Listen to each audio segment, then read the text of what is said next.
Фанаты ARMY думали, что момент уже позади.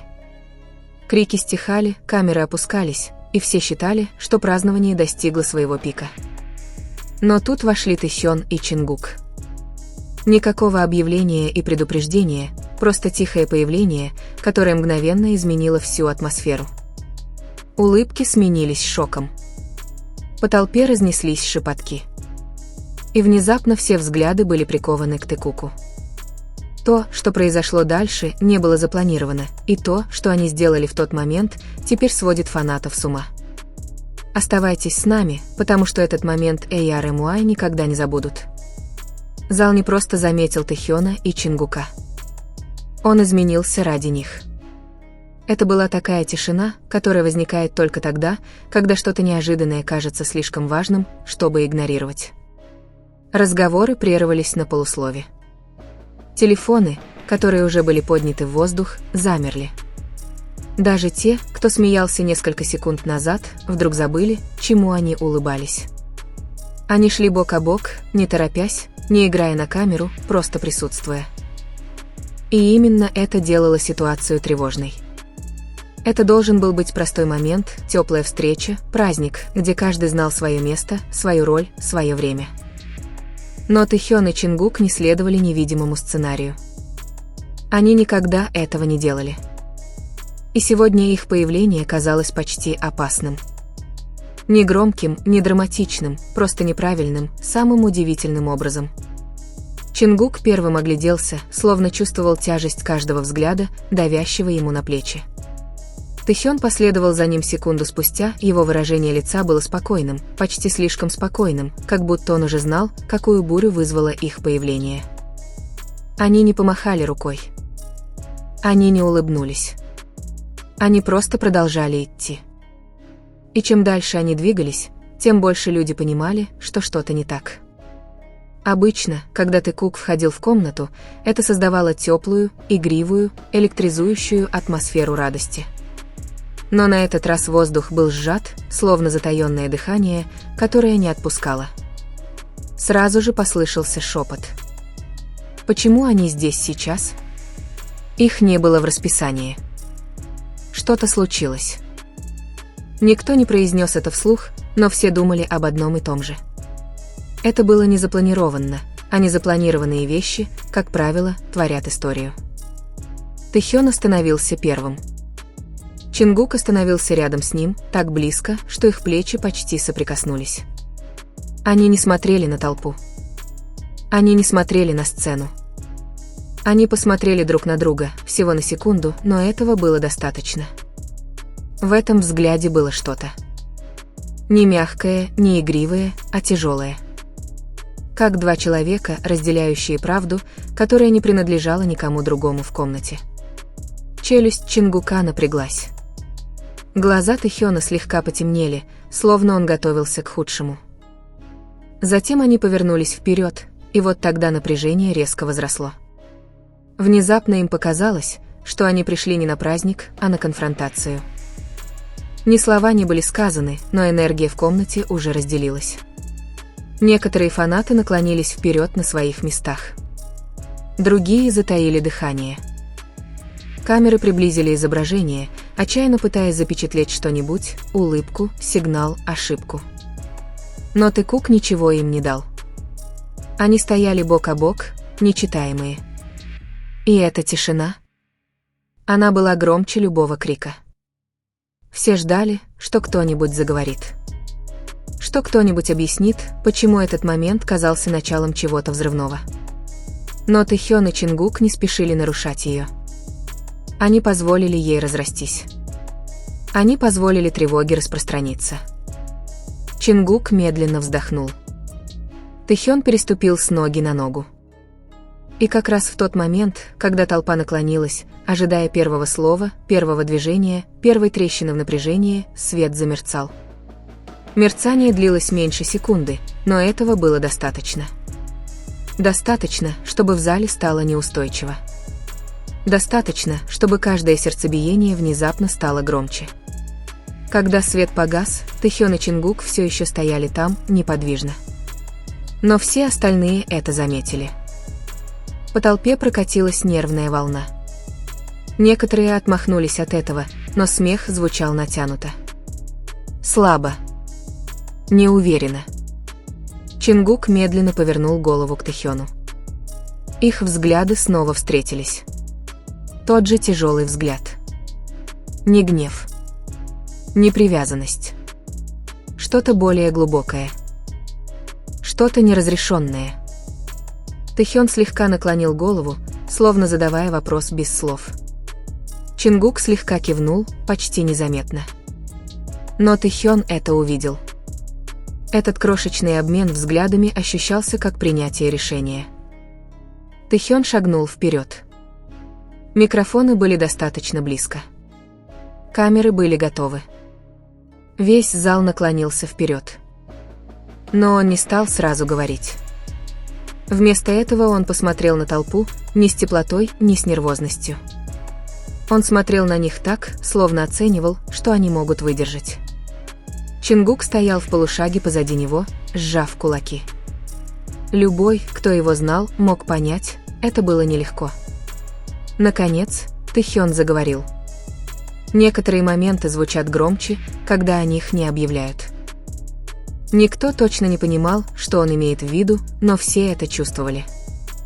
Чингук тихо выдохнул, словно слишком долго задерживал дыхание. Атмосфера снова изменилась. Не в хаос, не в комфорт, а в нечто хрупкое. «Люди думают, что молчание означает, что ничего не происходит», — продолжил Тэхён. «Но иногда это означает, что все уже произошло». Именно эта фраза сделала напряжение реальным. Чингук шагнул вперед рядом с ним. «У каждого есть своя история о нас», — спокойно произнес он. «Большинство из них громкие. Большинство из них неверные». Теперь телефоны записывали каждое слово. Каждую паузу. «Иногда», — продолжил Тэхён, «когда люди не понимают правду, они заполняют пространство тем, что производит больше всего шума». «И самые громкие истории», — добавил Чингук, «обычно скрывают самые пустые». Это уже не было похоже на представление. Это было похоже на вызов. «Мы пришли сюда не для того, чтобы что-то испортить», — сказал Тэхён. «Мы пришли сюда, потому что притворство, будто чего-то не существует, не заставляет это исчезнуть». «И молчание», — тихо добавил Чингук, «может стать ложью, если позволить ему длиться слишком долго». В комнате больше не было просто тишины. Люди слушали. «Есть вещи, о которых мы еще не говорили», — спокойно сказал Тэхён. Слово «еще» повисло в воздухе, как обещание или угроза. «Мы здесь не для того, чтобы кого-то запутать», — продолжил Чингук. «Мы здесь, потому что путаница уже существует. Мы просто ее не создавали». «Людям нравятся простые ответы», — сказал Тэхён. «Им нравятся ярлыки. Им нравятся аккуратные концовки. Но настоящие вещи — это хаос. Настоящие вещи не вписываются в те рамки, которые вы для них создаете». «И когда что-то не подходит», — тихо сказал Чингук, «люди пытаются это насильно изменить или стереть. Нас не стирают. И нас нельзя переписать просто потому, что это вызывает дискомфорт». Теперь они стояли ближе друг к другу, объединившись. «Мы знаем, что за нами наблюдают», — сказал Тэхён. «Мы знаем, что люди гадают. Но то, что вы видите, это лишь поверхность, а поверхность никогда не является полной историей. И некоторые истории, добавил Чингук, не предназначены для того, чтобы рассказывать все сразу. Здесь есть нечто большее, спокойно сказал Тэхён. Но не сегодня. Пока нет. Некоторым истинам нужен подходящий момент, мягко закончил Чингук. И когда этот момент настанет, вы поймете. Они одновременно повернулись и направились к выходу. Не торопясь. Не драматично. Просто уверенно. Позади них начали подниматься шепотки. Что они имели в виду? Почему это звучало как предупреждение? Ты видел, как они смотрели друг на друга? Незадолго до того, как они подошли к двери, Чингук слегка замедлил шаг. Их плечи соприкоснулись. «Думаешь, они что-нибудь поняли?» — тихо спросил Чингук. Тэхён оглянулся на застывшую комнату. «Пока нет», — ответил он. «Но поймут». Дверь закрылась за ними. В коридоре напряжение нарастало. «Это было рискованно», — сказал Чингук. «Так и должно было быть», — ответил Тэхён. «Они все испортят». «Они всегда собирались это сделать», — серьезно ответил Тэхён. «Вот почему мы больше не могли молчать. А если все выйдет из-под контроля?»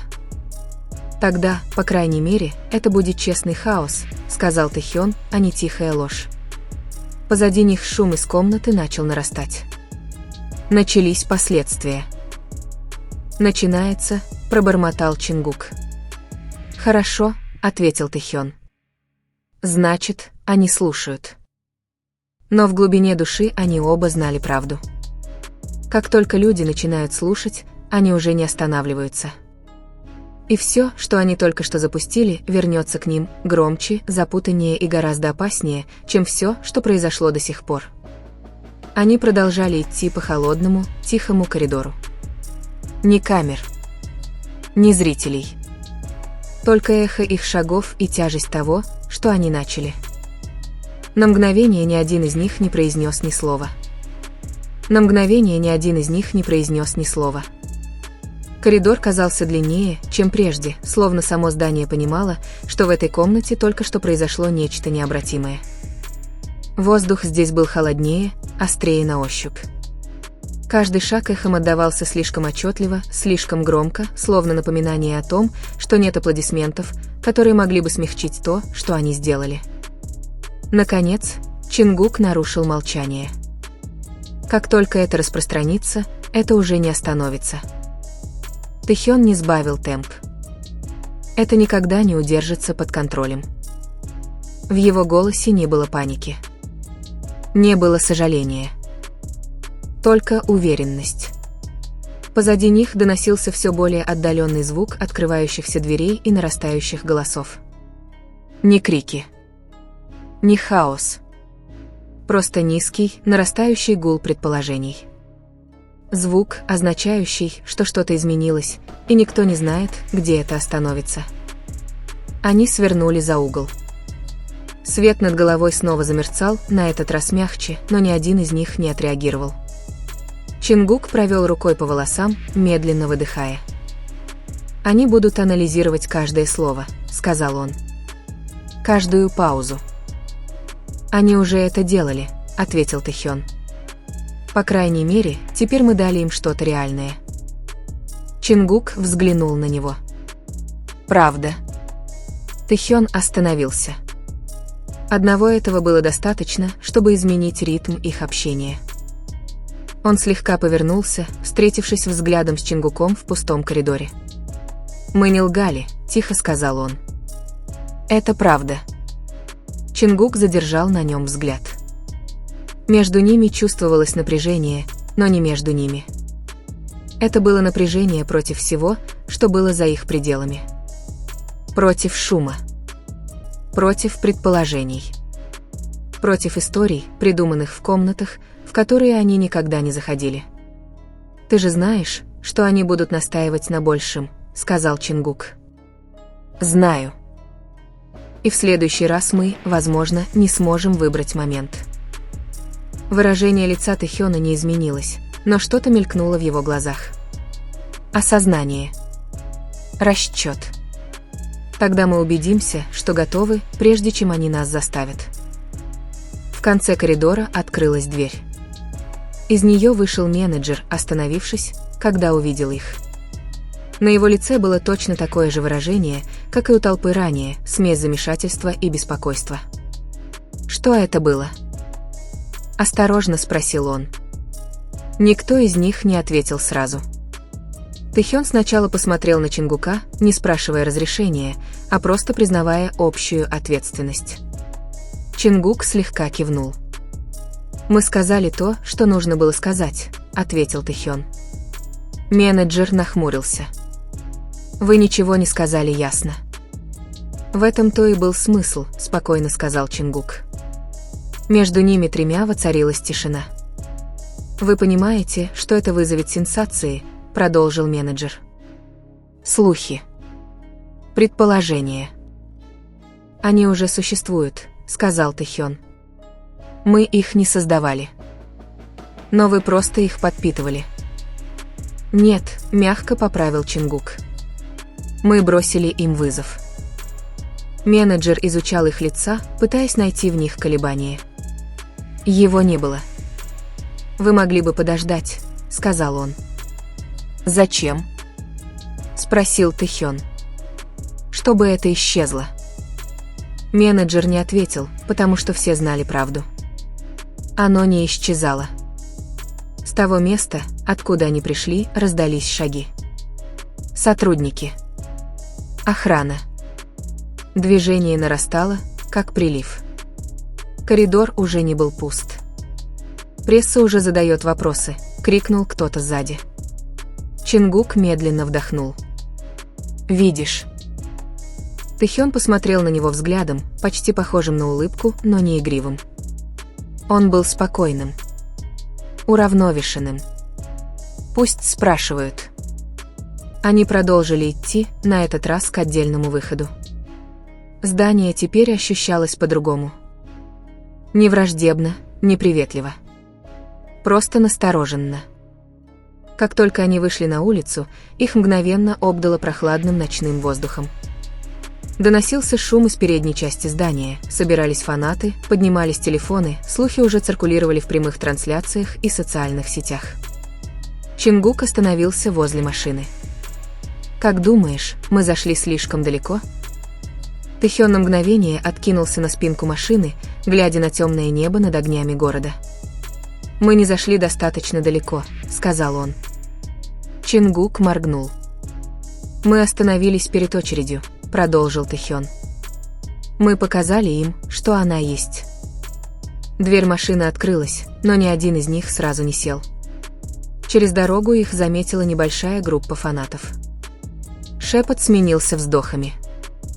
Подняли телефоны. Их имена начали разноситься по воздуху. На этот раз они не стали избегать этого. Чингук слегка приблизился к Тэхёну, не резко, а естественно. Тэхён не отошел. Никаких слов. Никаких заявлений. Просто присутствие. И почему-то это звучало громче всего, что происходило в комнате. Один из фанатов крикнул: «Мы вас поддерживаем». Другой голос последовал: «Просто будьте счастливы». Слова теперь звучали по-другому. Плечи Чингука слегка расслабились. Тэхён посмотрел в сторону голосов, его взгляд был нечитаемым, но не отстраненным. «Видишь?» – пробормотал Чингук. «Видно», – ответил Тэхён. Но поддержка и предположения часто идут рука об руку.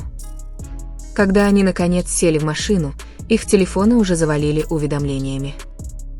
Видеоролики. Цитаты. Заголовки формировались в режиме реального времени. Некоторые вещи, о которых мы еще не говорили, что они имели в виду. Тэхён и Чингук нарушили молчание в загадочном заявлении.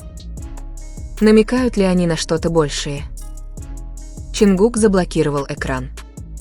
Все происходит быстро. Так и должно было быть, сказал Тэхён. Машина отъехала от места проведения концерта. Сквозь тонированные окна огни города размывались, превращаясь в белые и золотые полосы. Несколько минут они оба молчали. Затем Чингук тихо спросил: «Ты боишься?» Тэхён не ответил сразу. «Да», — наконец сказал он. «Но не их». Чингук повернулся к нему. «Я боюсь слишком долго молчать», — продолжил Тэхён. «Боюсь позволить другим людям решать, какой будет наша история». Чингук медленно кивнул. «Они и так думают, что знают», — сказал он. В этом-то и проблема. Машина остановилась на светофоре. Снаружи замерцал огромный цифровой рекламный щит. На экране появились их лица на рекламном изображении, сделанном несколько месяцев назад, улыбающиеся, ухоженные, простые. Чингук уставился на него.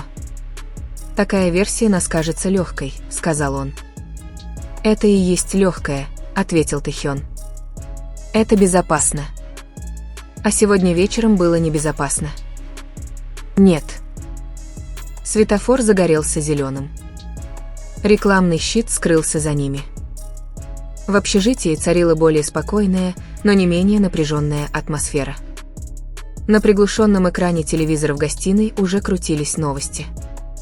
Фрагменты событий повторялись в тишине. Их лица застыли. Пауза. Слово «еще» было выделено жирным шрифтом. Чингук медленно сел. Как только это превратится в дискуссию, это перестанет принадлежать нам. Тэхён остался стоять. «Этого никогда и не было до конца», — сказал он.